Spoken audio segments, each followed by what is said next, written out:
It's that time of year when many people get into the spring cleaning itch. Today on the podcast, we thought we'd share a few thoughts regarding financial spring cleaning.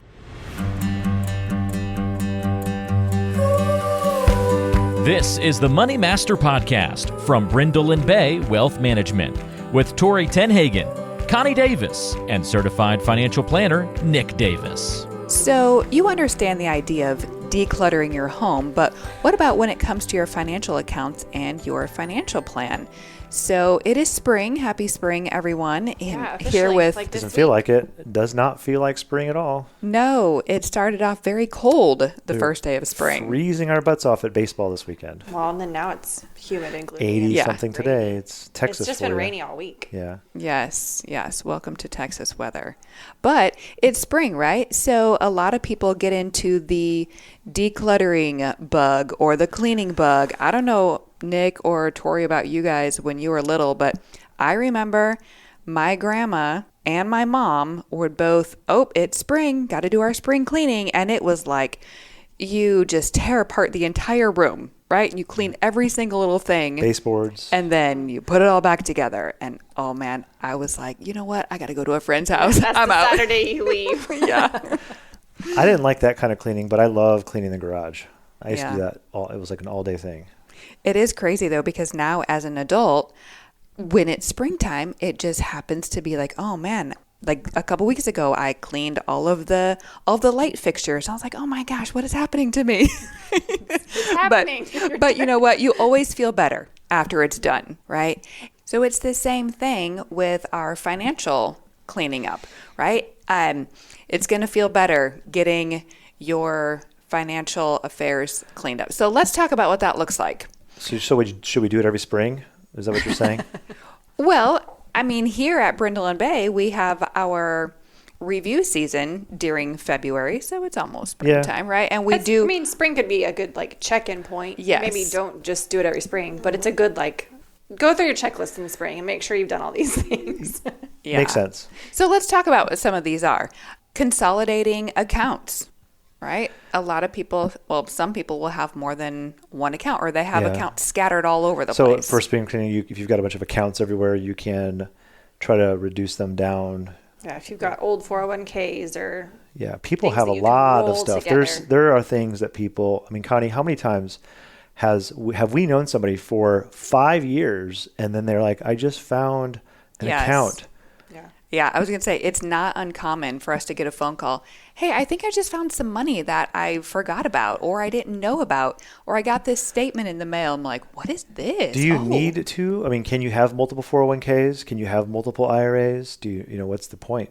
I mean, you can, but is it easy to keep track of for yourself? I mean, yeah, you can leave them there, but is it really beneficial to you? I mean, I think everybody agrees. It's not against the rules to have that, but Right. it's everybody not, agrees having less accounts unless there's a practical reason for it.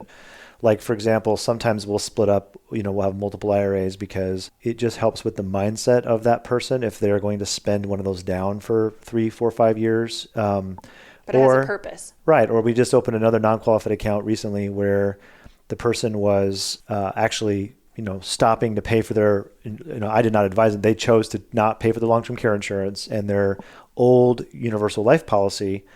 And it's like, that's $6,000 a year that I was putting somewhere. Well, why don't we put that on your plan so you can see that you're actually saving that somewhere else for a purpose, right? Instead of just putting it in the pile. So maybe you have more accounts for a purpose. A certain reason. Yeah. Yeah, but that old 401k when you quit your job 15 years ago and just forgot to that's what roll we're talking about. That's not helpful. Right. So let's roll that over. Yeah. All right. So another one would be checking your beneficiary designations.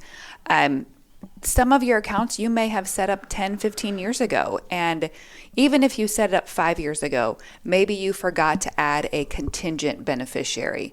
So those are good to look at.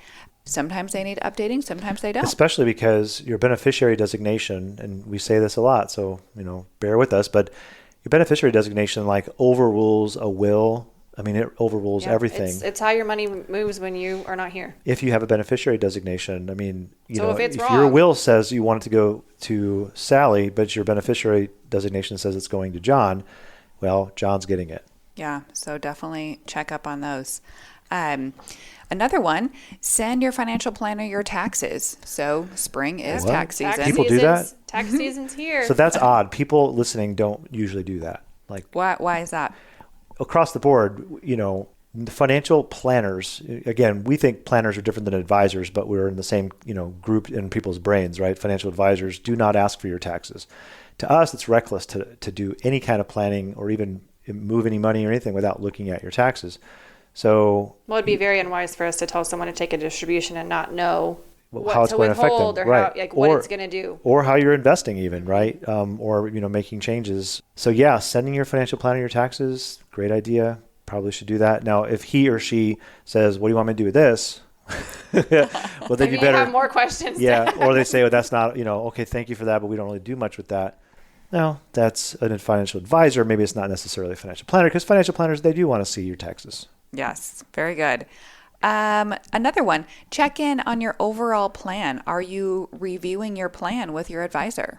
Most people don't have a plan, as we've talked about in this podcast many times. And the people who do have them, update them, never update them more than once. Or very sporadically, if at all. Yeah. So, if you don't have to check in all the time, right? But if you, it's just like doing your health update with your doctor. You want to check in, make sure, this year, people are probably more apt to check in across the board because they're like, oh my gosh, what's going on in the world? How has it affected me? But, when life changes, you should also check in on your overall plan. Yeah, but that's just kind of standard. Like Connie said, we just finished our review season here, meeting with all of our clients and checking in on stuff. And then we do it again if they're going to retire. Like you said, if life happens, if they're about to retire, we want to check in and keep that up to date. Okay, well, another one that most people probably aren't going to like to hear. Dun, dun, dun, dun. Check in on your budget. What's that? Everybody looks at their budget through different lens, right? Some people, everybody has their own system. Yes, some people are checking in on their budget daily, weekly, monthly. Some people will check in annually. Just, hey, are we on track to what we thought we were doing? Yeah, you know who you are if you check in all the time, because there's people that always come in, or they meet with us over Zoom, and they're like, look at this. This is my daily. This is I check in every week or every month, and they've got it all written down. And there's not a transaction missing. There are people that do that, and you know who you are. Personally, I check in every 3 months. I check in once per quarter, and everybody's got their own system though. Like they do it the way they're going to do it, and it definitely becomes more helpful as you get closer to retirement. That's what I was going to say. And retirement's a little bit different. Because taking distributions and things like that, budget becomes a little bit more. Way more. At the forefront. And you're bracing for impact, meaning when you stop working, there's a period of time where you have to, we tell people to go rehearse that spending for a bit, and become way more, you may not be aware of your budget, but when you do start to create that next chapter and you're wanting to live in that new world, that new life, how you relate to that is going to have to change. And being aware of it is something that we always say it takes some time to do that. So, right. And not to mention, when you're looking through your budget, we all have so many subscriptions now. You might come across them and you're like, oh my gosh, I don't need that anymore. Like, hey, I just saved $25 a month. I feel bad because I am subscribed to the YouTube Premium so that I don't have the commercials. And it's expensive, but I hate those commercials on YouTube so much that's like, it's like, okay, we're making an exception. I think it's like $15 a month. It might even be more. I don't even want to think about it. It's just, I think we pay that too. On top of Netflix and Hulu and whatever else. Yeah, so check in on your budget. And the last one that we have, are your estate documents updated? Yeah, nobody wants to do that.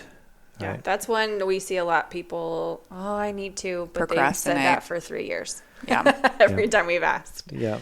And the truth is, it's not as difficult as you think it is. No, I think that's it. It seems really overwhelming. Yeah. And it's hard stuff to talk about and think through, but it's fairly painless. Mm-hmm. Now, I think we think about it more than everybody because we actually help when stuff happens. Like we're there when there is a crisis. And so we have an estate directory service that we use where we actually keep all that important information with the will or trust and the legal documents so that it tries to assist with that, but it does provoke a little bit of thought in terms of, in fact, just in the last couple months, we've had some people do their estate directory, put it in their vault, and next thing you know, we're getting questions saying, hey, we're thinking about, not trying to get morbid here, but we are thinking about pre-buying our burial plot and just planning for more of it. Yeah, and it's good to see that they're actually taking care of those things, because we just want to make everything, the more things we have taken care of, the more we enjoy our vacations, the more we enjoy the next chapter that we're all creating.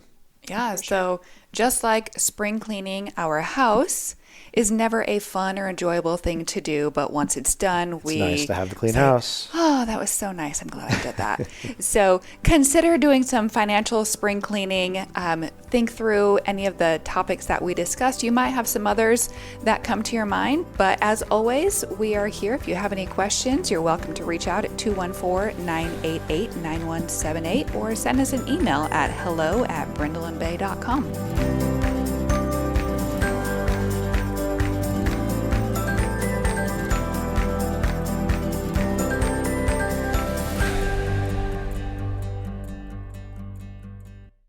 Nick Davis is an investment advisor representative of Brindle Bay Financial Advisors, a registered investment advisor. This show is for informational purposes only. Any exposure to ideas and financial vehicles discussed should not be considered financial advice or a recommendation to buy or sell a financial vehicle. You should consult a qualified financial, tax, or legal professional before taking any action. This program is not endorsed by the Social Security Administration or any other government agency. Annuity guarantees rely solely on the financial strength and claims paying ability of the issuing company. Insurance licensed in Texas, number 1188639. Brindle Bay Wealth Management is affiliated with Brindle Bay Financial Advisors.